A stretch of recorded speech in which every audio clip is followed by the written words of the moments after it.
Here we are in single thread. Woo!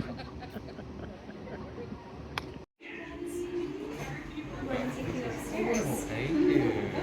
They got an elevator. What is he making? Oh my God, look at that. Tweezer. He has it ready in his vest, right? All the time. Mikhail? Yeah. All right, sit down. We're hungry, honey, so you gotta sit down somewhere.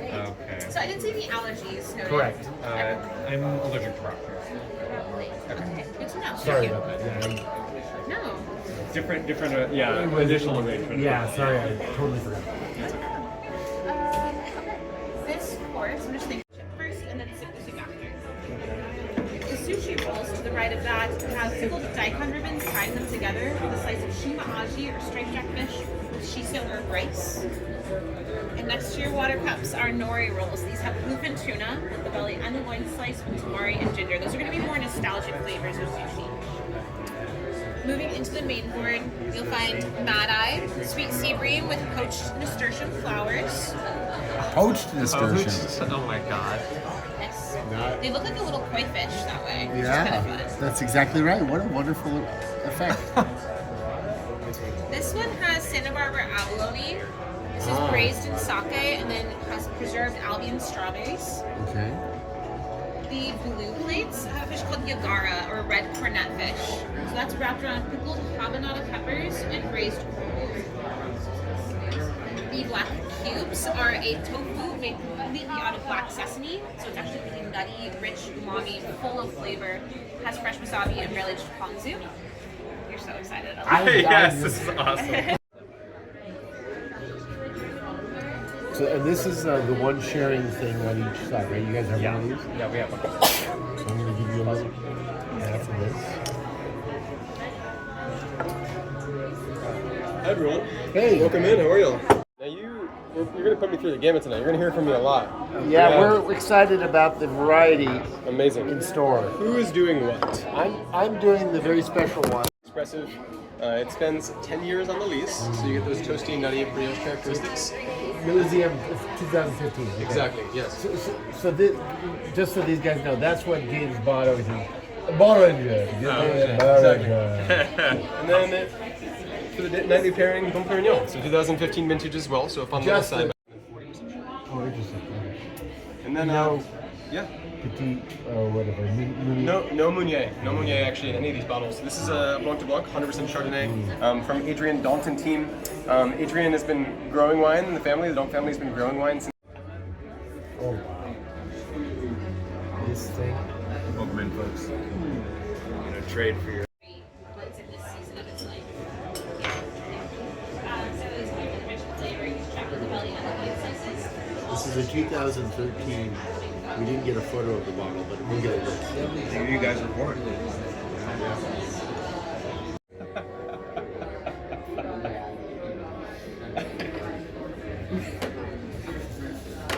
Based out of New York, but they have a San Francisco branch as well. Cool. Thank you. Catamaran almost. Which is a Tamil word.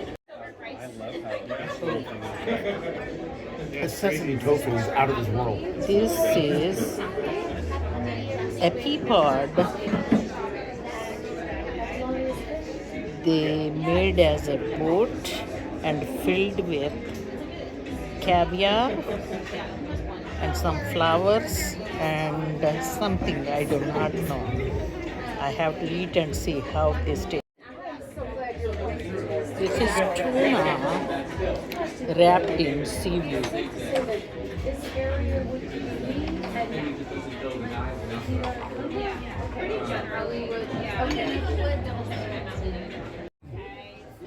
Aged for 3 weeks, cooked over the heart.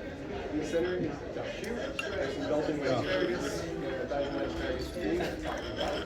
You need a sip of your dumpling? Did I already? I don't know.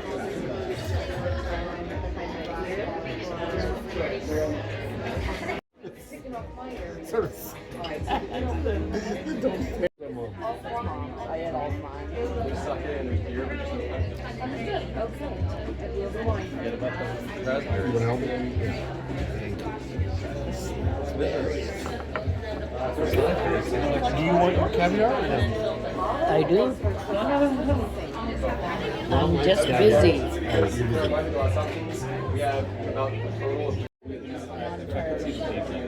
You're the one who taught me that might call.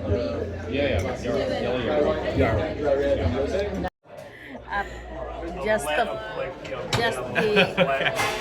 flowers. We got some photos. So Vanaja, you're drinking a 2015 Bollinger, or Bollinger as they say in England, and that is the champagne that James Bond always orders when he orders champagne. So enjoy, madam.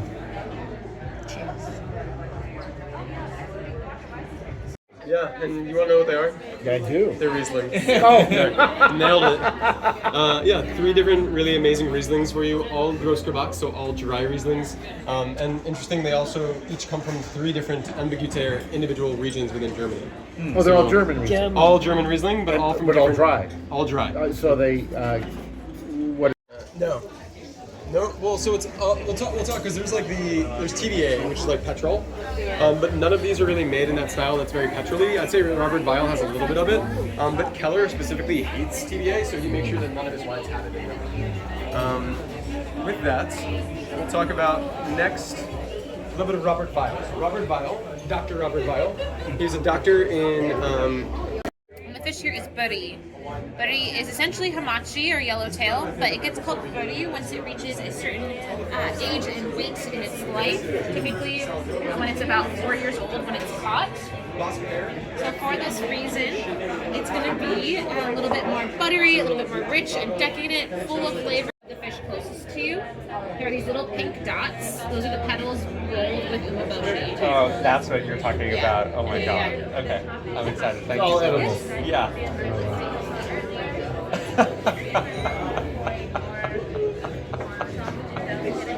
Get out.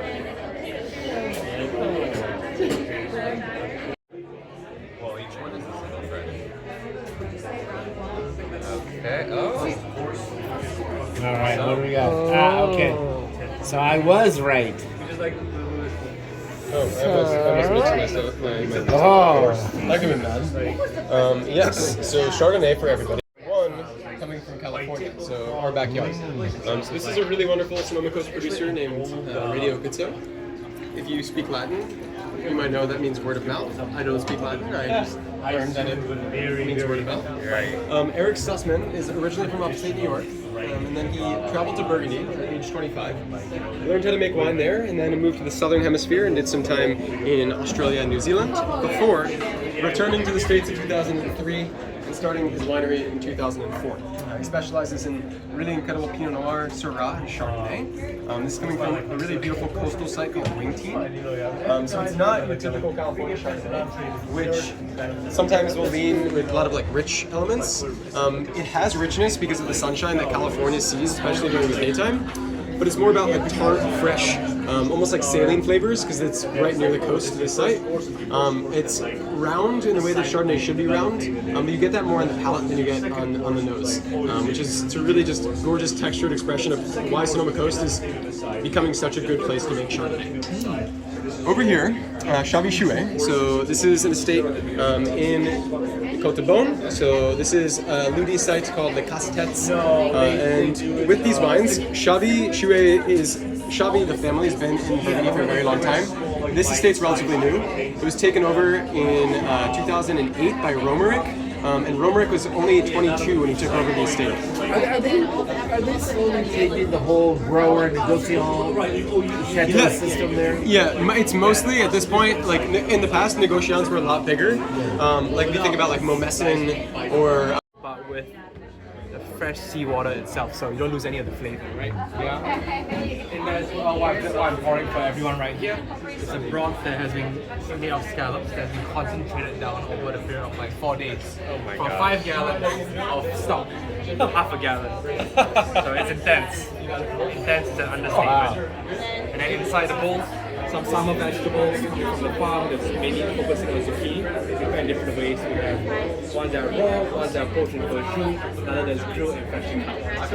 And in front, squash blossoms stuffed with scallop leaves because it comes there's that. It's so lightly done, right?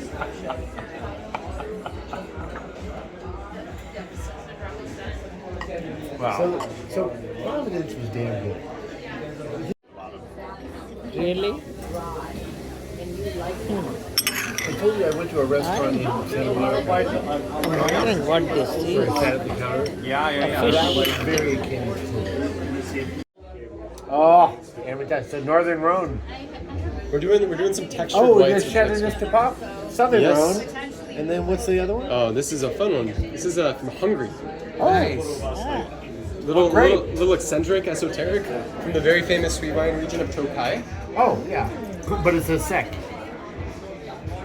You know, Darren brought one of these to our wine tasting. It's very uncommon. It's very uncommon. Yeah, you don't really see these. Yeah. But they obviously make them. Yeah. They're very good. They're very, very good. Our wine director took a trip to Hungary or to Tokai last year.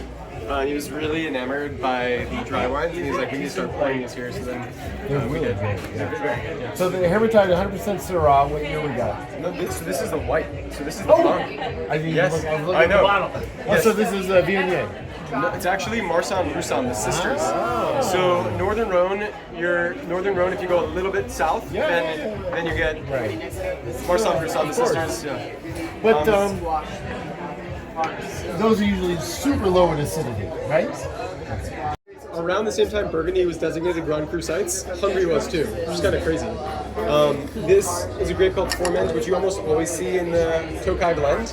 And this is their really coveted, sought after Hermitage Blanc, you know? How long they've been making that? When did The 14? first vintage of the Hermitage Blanc, it's a great question. I don't know the answer, but I will find out for But you. the Shaw family, But the Shaw family's been making wine since 1481. 1480. 600 years. Yes, 600 That's years. all? Yeah, exactly. But yeah, they're known for their reds. Their whites are more rare and they're awesome. But yes, you're right. It's not a high acid grape. It's more about a really like wonderful kind of perfume of like honeysuckle and like honey quality, Fascinating. citrus, and on the palate there's like this richness, this spiciness. These two grapes are very high in like glycerol. It's like there's like an oiliness and a mouth coating texture that's unlike a lot of wines on the planet. It's also a unique wine that when you pretty much year round. We actual celebrity is from the farm. We have like 6 different preparations that are all same steps in the cooking process. So part of it, they juice in the bark, use the juice to poach it.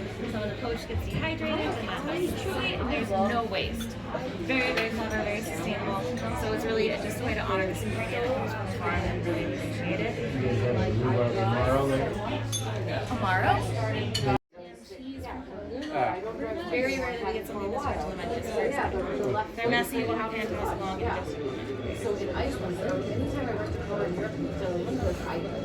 Try your fermented real quick, please. You want to try the Hermitage? I mean, if you insist. First nose. This is very good. yeah, they're not decorative. I've had a few people think that. We use each of them for multiple courses that you enjoy. There's many different types. They're very near and dear to our hearts here at Single Thread. Chef Kyle met the Nagatani family, who produces every single one we use, and they became fast friends. They've been making these earthenware vessels for 8 generations. Wow. So yes, based in Iga, Japan. It's very much a craft that's in the family, and this one is unique because these have been around for centuries. However, the specific model, the Ikikoto-san, is a modern innovation created by the patriarch of the family. So it's unique. Food chemistry wise, of course, Kyle went off. The bottom of it is able to like roast, saute, caramelize, whereas the clay from the region is famous for being very porous. It can absorb moisture, so when you put the lid on after like just even dousing it with water, it steams simultaneously. So I enjoy methods. So your next course has been prepared in this. This is live, not a demo, but we wanted to bring this to the table, show you the unveiling, because that's a lot of the hospitality behind these vessels. It's what Kyle and Kaicho both really loved. It's hospitality, communal, and you get to have that moment of unveiling. 3 different sakes, 3 different rice grains, and 3 different prefectures for you. Okay. I'll start with this guy. So this is Akabu. Akabu has been making sake since the 1800s. It comes from the prefecture of Iwate. And this is a rice grain called Ginginja. You don't really see it very often. Of the 3 sakes that I'm pouring, it's the most perfumed and the most floral. It's a Junmai Ginjo. It's milled down to 40%. And you get this really kind of like gorgeous perfume on the nose. It smells like it's going to be sweet, but it's not. It's dry on the palate, a little bit nutty and savory. All of the water for this sake comes from the mountains that sit behind the prefecture. They utilize that snow melt, and that is what they mix with a little bit of koji and water, and that's what you get. You're making a really beautiful sake from Akabu. This is a little bit more of a new kind of project. So this is a sake that's actually made by the former chef de cave of Dom Perignon. Oh wow. So his name is Richard Dubois, so he ran Dom Perignon for 28 years, and then he transitioned into sake production after he quote-unquote retired. He fell in love with Japan in the 90s, and then he was like, this is what I want to move to when I retire, and that's what he did. It's unique because it's not mono variety. Almost all sake is one single rice grain. This is actually 3 different rice grains. Oh, wow. It's Yamada Nashiki, Goin Kumingoku, and Omachi, and he blends it like he would with champagne. So Dom Perignon always is a blend of Pinot Noir and Chardonnay. Iwasake is always a blend of these 3 rice varieties. Every single year he releases a new blend. This is assemblage number 5. And this one is probably the most savory of the 3. Goin Kumingoku and Omachi are rice grains that have a little bit more nuttiness and more roundness. Yamada Nashiki is what is in your glass over there. It's the most elegant rice variety, and that's where you get a lot of the good perfume from this sake. But the body and the structure on the palate comes from the other 2 rice varieties. And then the creme de la creme, one of the greatest sakes on the planet. This is coming from Heiwa Brewery in Wakayama. 100% Yamada Nashiki. They're Murazan 30 bottling, Murazan relating to the temple that their brewery is based out of. And this is milled down to 30%. So 40%, 35%, and then 30%. The deeper you go, the more elegant the sake becomes. This is just, when people see the sake at the table, they're like, and what's in the glass is something that's very elegant, very almost herbaceous. There's something that's like fennel-like about it. On the palate, it's so mineral-driven, it's really, really precise, and the mouthfeel is like just pretty incredible. They're cooking, their steam comes out, right? Everything on top cooks in their steam. So you preserve the delicacy of spring flavor. So this is one of my favorite moments of the whole night. You have cod, herb croûte, local sable fish. This is a cod bone dashi with citrus kosho. You have watermelon radish, Easter egg radish, spring peas, asparagus, lotus root. What was the second radish? Easter egg radish? Easter egg radish. Yeah, those are the ones we're more familiar with. Okay. Is that so? Well, no, they're like this is a watermelon radish, which is pink on the inside, Right. but an Easter egg radish is the one that's red on the outside and then white on the inside. Got it. I've never heard that phrase. Yes. Sorry, Radish. We're up to our eyeballs in industry terms sometimes. I Okay. apologize if I did not. I love that you said that. I was all It like, means that I can start making up varieties. Okay? This is a mother goose. Yeah, exactly.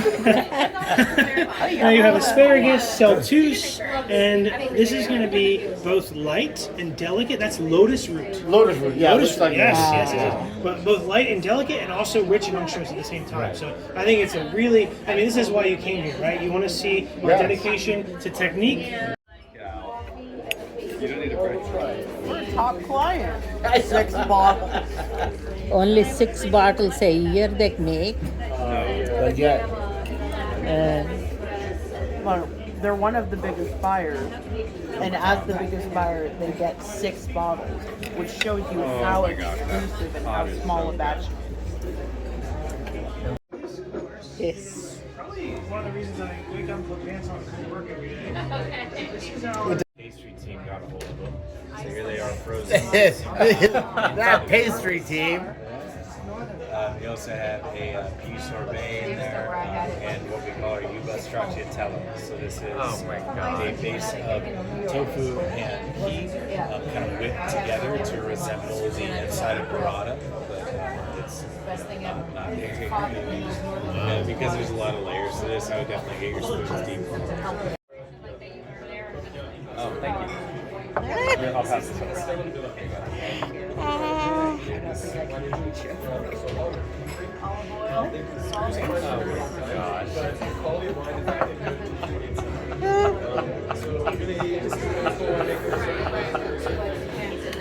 Unbelievable. How many are these edible? Theoretically, yeah. Absolutely. Is there not a parent with this? I don't know. Wait 1 second. Really cares about some part. Makes a big difference.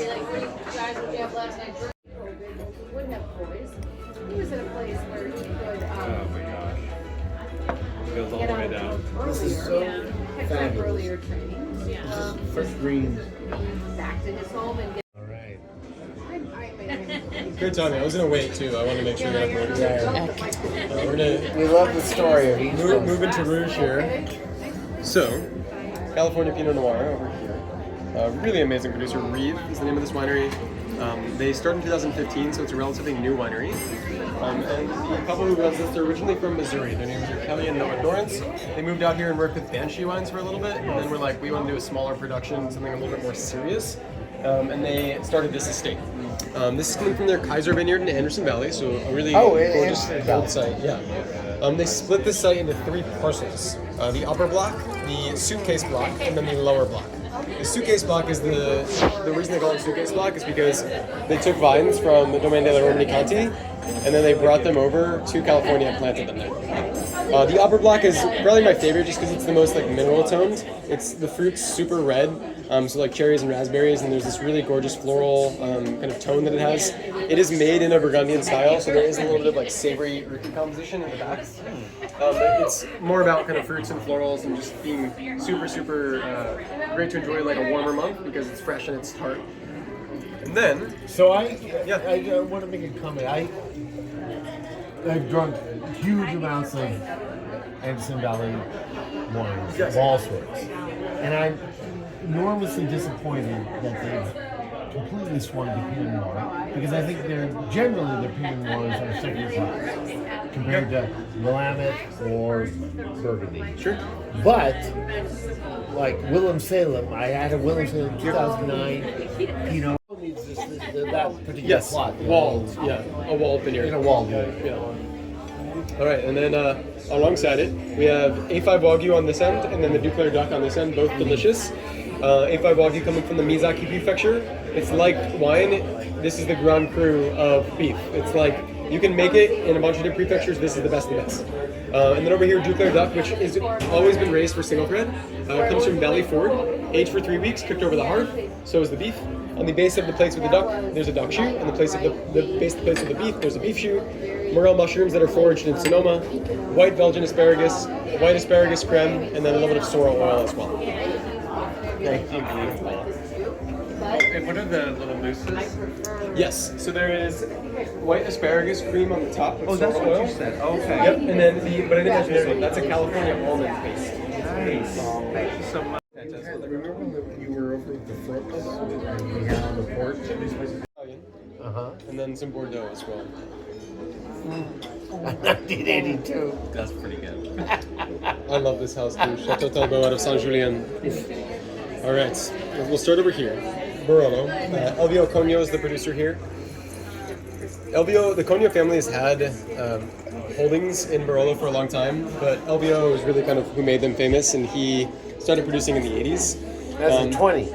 Yeah, and this is a 20. And this is 2017 Chianti Classico from Castel and Villa. But yeah, this is a 20 from Barolo. But it's coming from Novello, which is one of the more northern sites within the village of Barolo. And the soil is more limestone. That's 100% Nebbiolo, right? But it drinks almost more like Barbaresco than Barolo. It's really elegant, like super elegant. You get this amazing kind of medley of Because florals. Barolos we think of, it's better 20 to 30 years old, right? Yes. So a younger one is going to... This specific producer is a little bit gentle with his oak usage, so the wines are showing really beautifully, like from a young age. Also, Barolo is not the way that it used to be. So Barolo used to always be a blend of vineyard plots. It was really rare to see a single vineyard site, or something even coming from a single village within Barolo. So it's like the classic producers, like Bartolo Mascarello or Giuseppe Mascarello. They still do things the old way, so they don't single out different villages or vineyards. It's always a blend, and they use these massive oak barrels, these massive Italian oak barrels, right. versus the more modern style, which uses smaller oak barrels, which softens up the wine. Okay, Yeah. okay. But just like really ethereal, very pretty wine. Light, kind of a mixture of red and black fruit on the nose, but on the palate, it's powerful. It's herbaceous. It's spicy. There's a lot of kind of grip on the palate. The Chianti is like one of the kind of original producers within 100% Chianti. Sangiovese. Exactly. 100% Sangiovese, and then this is the Reserva bottling, so it's aged for a little bit longer in oak. And Castel and Villa waits to release their wines until they think that they're ready. So even though this If you go deep into the plantain, it is very tender center. Yeah. Exactly. So we are gonna eat this. No, That's just in your bowl. that's It's what. already in your bowl. They've taken out the middle of the bamboo shoot and made it into part of the dish. Ah, okay. Thank you. I'm gonna have my tempura fried. What is this?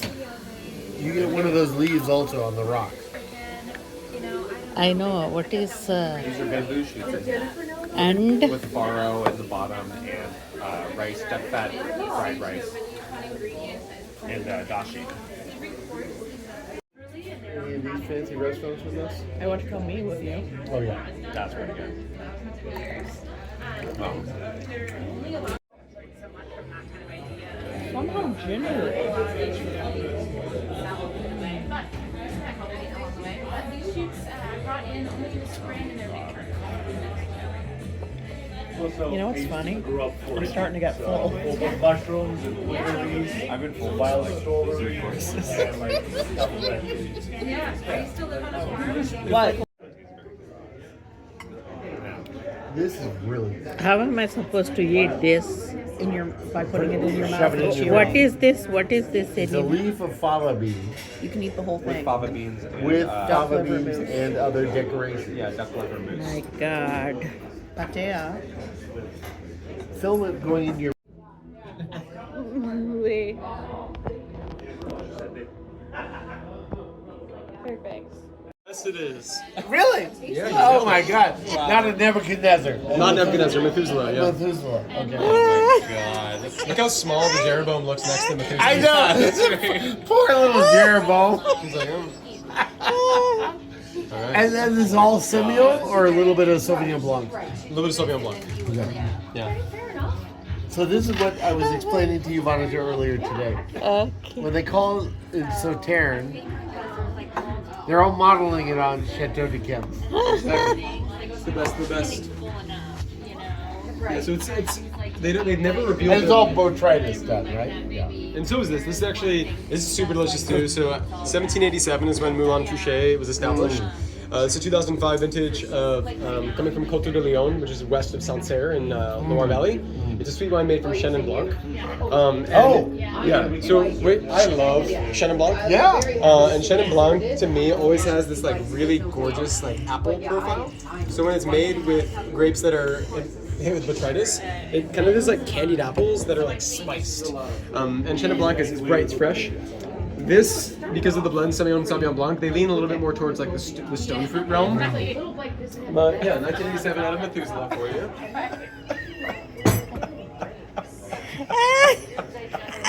I love that movie. Look at the size of the So that's okay.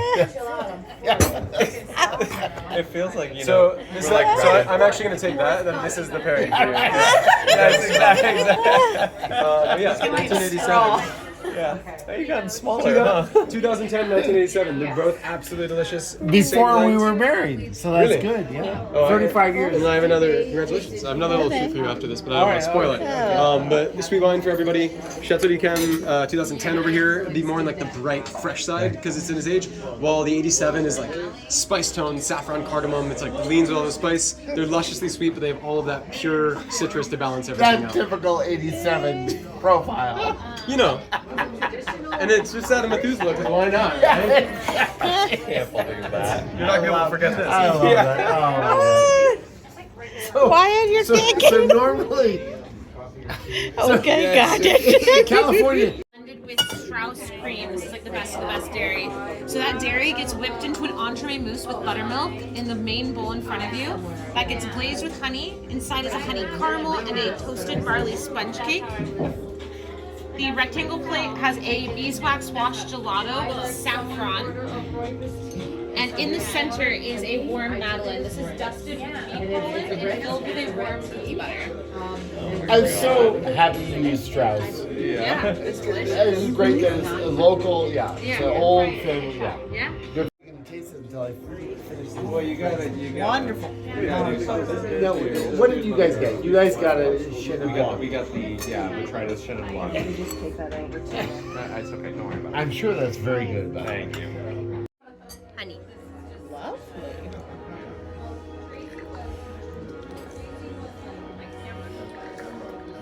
So that's called. With the cake in the middle of it.